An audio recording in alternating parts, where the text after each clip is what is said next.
अंदर सुशील तो होगी और उसको गांव से बाहर भी निकाल लाएंगे, लेकिन उसके अंदर का गांव कैसे बाहर निकलेगा? शादी के कुछ दिन बाद। माँ, टिफिन तो देना जरा। बेटा, अब तो स्कूल नहीं ऑफिस जाता है, माँ से नहीं अपनी बीवी से टिफिन मांगा कर।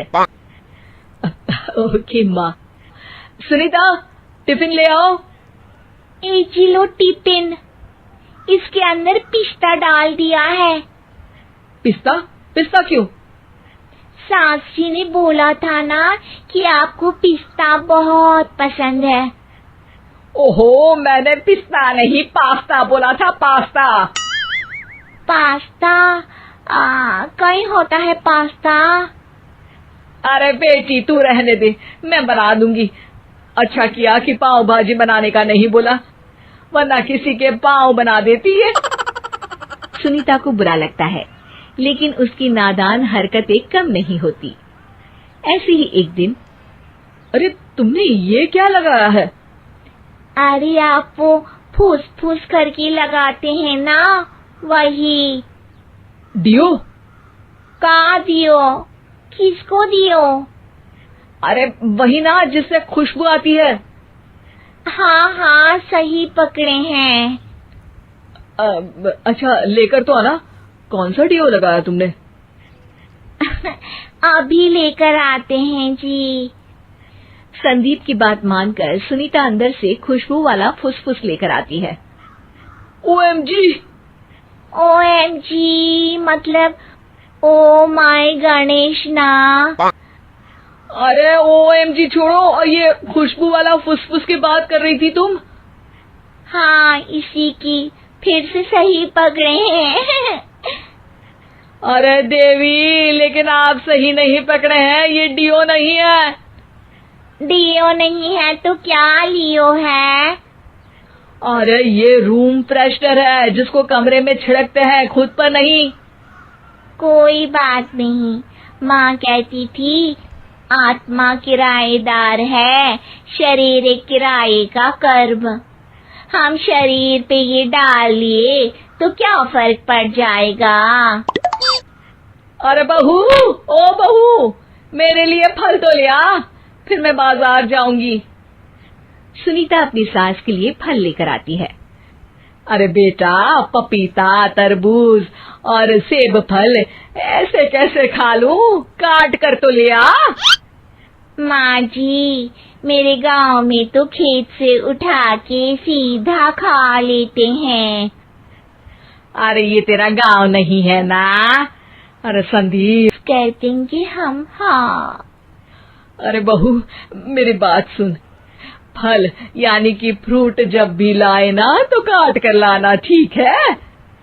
जी ठीक है माँ जी, फल यानी फ्रूट यानी काट के लाऊंगी।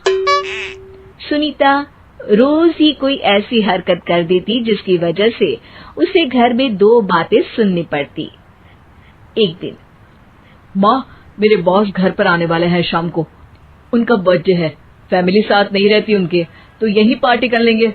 उनको अच्छा लगा तो शायद मेरा प्रमोशन भी हो जाएगा। मैं ना फ्रूट केक लाकर फ्रिज में रख दूंगी और तेरे साथ आज खाना मैं बनाऊंगी, ताकि जब साहब आए तो खाने में कोई गड़बड़ ना हो। शाम को जब सारी तैयारियां हो जाती है, संदीप के साथ बड़े साहब भी घर आते हैं।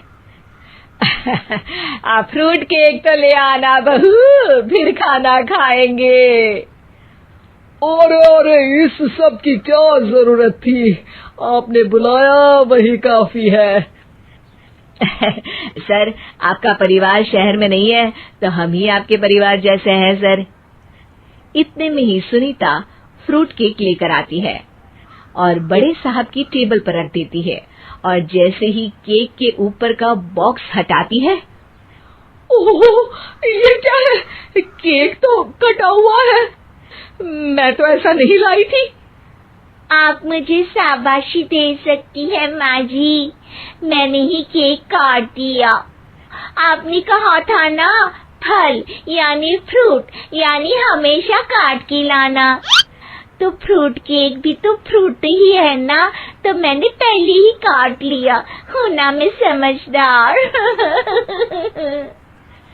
अरे बहू, ये क्या किया? केक हमेशा वही काटता है जिसका जन्मदिन होता है। तुझे एक बात भी समझ नहीं आती, एक नंबर की बेवकूफ है। पूरा माहौल बिगड़ चुका था। संदीप को लगने लगा था कि साहब उसे प्रमोशन तो दूर की बात है, कहीं डिमोशन ना दे दे, लेकिन साहब बीच में ही बोल पड़ते हैं। अरे अरे, कोई बात नहीं, ये इनकी बेवकूफी नहीं है, इनका भोलापन है। बेटा, आप कहाँ से हो? रामपुर गांव से। अरे वाह, गांव से? फिर तो आपके गांव में ताजे फल और सब्जियां मिलते होंगे। हाँ, सही पकड़े हैं।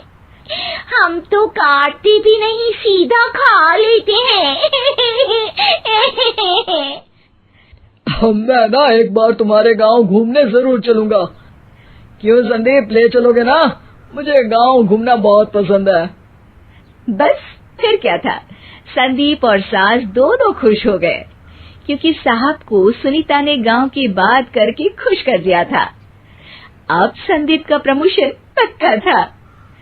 शिक्षा, कभी भी किसी भी गलती पर घबराना नहीं चाहिए।